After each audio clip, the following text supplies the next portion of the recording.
Whakalawhalai atu hane hatautola tau wala tala tutupu ke lata ia moi puli he pōnei.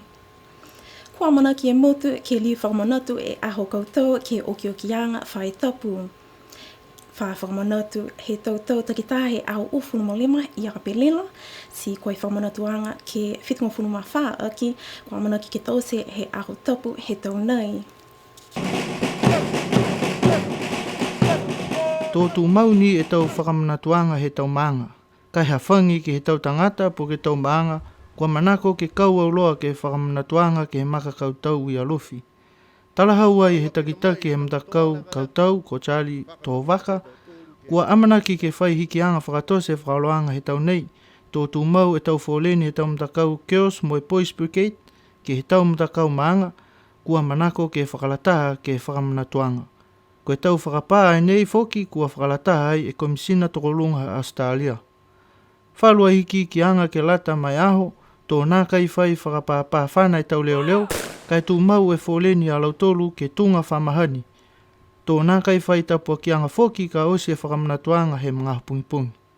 Pē mai foki a Charlie tō waka, mana koa ia ke ole atu ke tau maanga, ke tau use tau whakamanatuanga maanga he pungipungi whai umu, kai whakaataa e aho tapu ke whakamanatu, mo e whakatu uho e aho mauinga nei, ne toka he tau matua tupuna he atau tolu a motu, mo e halau tolu a tau mga whaoa kai o atu, mo e tukulele tau mumui ke lata mo e mawhola he lalolangi.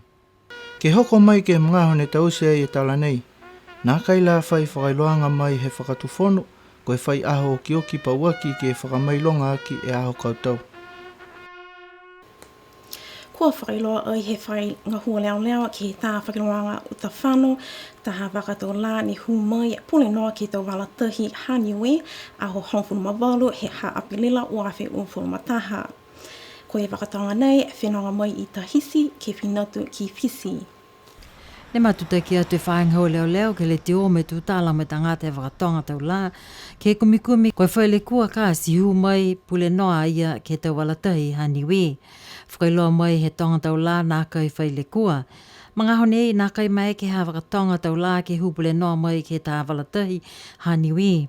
Ne whakailoa ai e whaingahua leo leo ke wakatonga tau la, ko nā kai mai ke ia ke matutaki mai hana whenonga ki Niue, kai whanau ni he whenonga hana ko whakamau ki ai.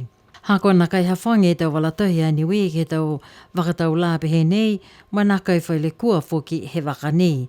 Ne whikau ai he whaingahua leo leo e waka nei ke whanau kehe mai he mutu nei ko Niue. Koe awhaile he whai tapu ko male ne whakamahuinga mo i whakatata he tau whanau aonga tokolunga e tau whiawhia anga whakamotu. Koe matapatu manatu he aho ke whakamalongo, whakatu mau, whakaoho oho mo i whakatu lewa e wangahau Niue he mui ako mena. Tokolonga e tau mamatua kua tolo atu ke mamata atu ke halo tolo tau whakaheliheli. Ne whakamatala ai e lilifu i ki pule e whae whakakotama, mo e whakakise ai e ia hana whiawhia. Hakua whakamahuinga e tau whanau aonga tokolunga e tau anga whakamotu kai mua atu ke wangahau Niue. Kamata e tau whakaholoanga mo e tau lolongo whakaekeanga ke atua, mo e matutaki atu ke he tau takalo, koli meke, mo e tau koli tāmei. Ne whakako ai e asafo lolongo ko Tommy Skia mo he ana tama, ko atora e mtakau a moea, fuata pulotu ke he tau koli mo e tau lolongo Niue ko la vea puheke, ne whakako atu ke he mtakau hakiato. Asafo lolongo ko Sani e Kesi, Harris mo Jaden Hikitule, matakau halangakari mo e fuata ko Tom Junior Miskea ke lata mo e mtakau hapua. Kua whakaue e uru whai aonga ke he tau tahaleni mo e tau mangaho kua whaaki e tau tangata whaako ke langmatai mo e whakaako e tau kuli ke tau whanau. Ko e tau nei kua whakamatapatu ai he mtakau alangakari e tau whakaoloanga e aho. Ko e aho whalaile fōki ne whakaosi ai e kuata whakapā e tau aonga mo e okioki ai ke he ua e whahe tapu ke lata mo e tau aonga osi mo e tau liliu kamata ai e kuata ke ua aki e aho tolu he mahina mei.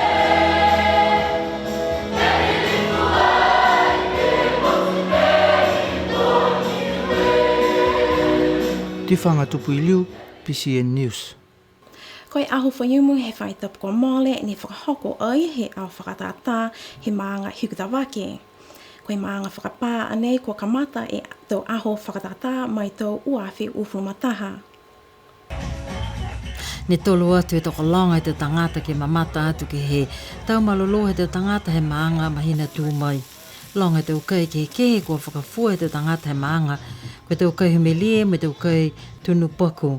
A hai ei fōki te ukoloanga hua lima he tau mamutu whine he maanga, pia me tau fua he whunua he tau mamutu tāne. Ko whakamunuina me whakamawhana he matua lilifu ako ako he maanga ko Reverend Scanland Missy Apple.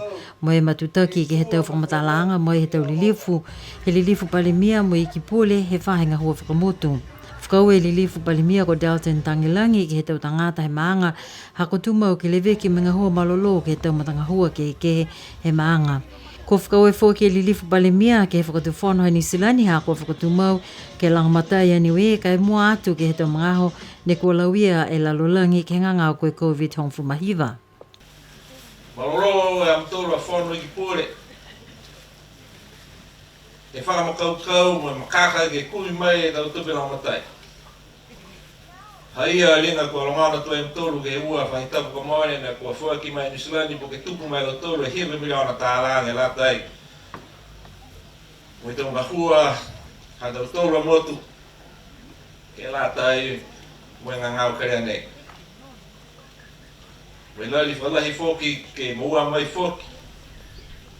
Wharu a tau tupe langamatai e latai mo i tau mahua ha tau toro tumanini whamahani. Yung may hito tau. Si hayam mga karihere ko pitawake mo ito ng atimot. Haya hito tolo daw lang matay. Munurin na yung mot. Olha to fok. Kaya may long a fok ito tolo. Ito may namatay kinay. Mai longa tau whakaholoanga he maanga he awha iumu, ko tau se kehe taha whakaholoanga he maanga ke he loto mali. Taha whoki e whakaholoanga ko tau se ke whunua he matapas pā, le lewe kia i he matua ke pūle he maanga. Ko whakakisa manatu ai whoki li lifu i ki pūle mo i palimia, mo i paleko atu ke he tau tangata he maanga. Goka whoki ni lifu i ki pūle.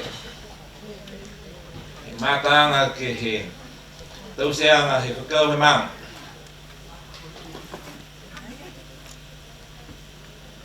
Ai tonu ke whakawhano.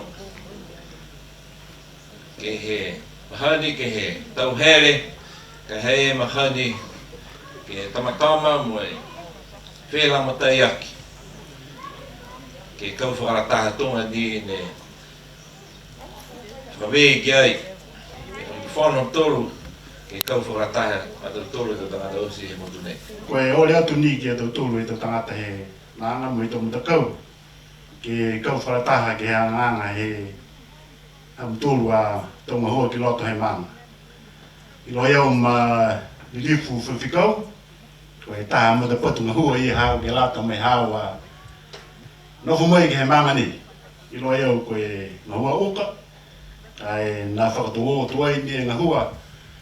Tau whakangahua nei mo e ngahua hea tuasi, ole atu ke akai ke whakamaroroa koe me hao toko hoa. Ke auroa mo e osi hake e maanga.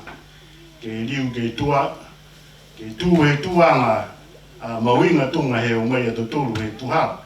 Nā kai pehe taloanga ia koa nā kai mawinga e mao nei, kai haia ni ke he kiskisanga atu tūru.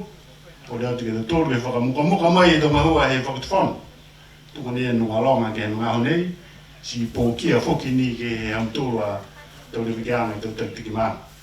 Hai ai whoki e mga aho kua tuku ange ke he whono tiki maanga, ke lata mo i tau manatu whakau e ke he tau tangata, ko hohoko ange ke he aho whakatata he maanga. Ai e ni a matoro ki sia te e mtoro. Ai pē kua sia ke matora maanga tose e ku matap, kaka e ni ki sia mtoro. O ua te e o ang.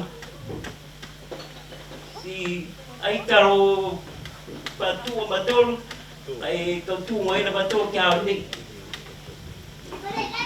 Kai whawelahi ke maanga ki tua, hapua o mai matoro ki mamata mai ka matoro a. Ko mawhala e hawhakatata he maanga hiuka wake mo e amana ki atu ke he hawhakatata he maanga hamakifu ke he mahina fō. Pēnā hatu tūle tō wala tāla tutupu ke la te ia mo i puli he pōnei, a tō liu ke whiriwia, no na whā mo i mono e nā.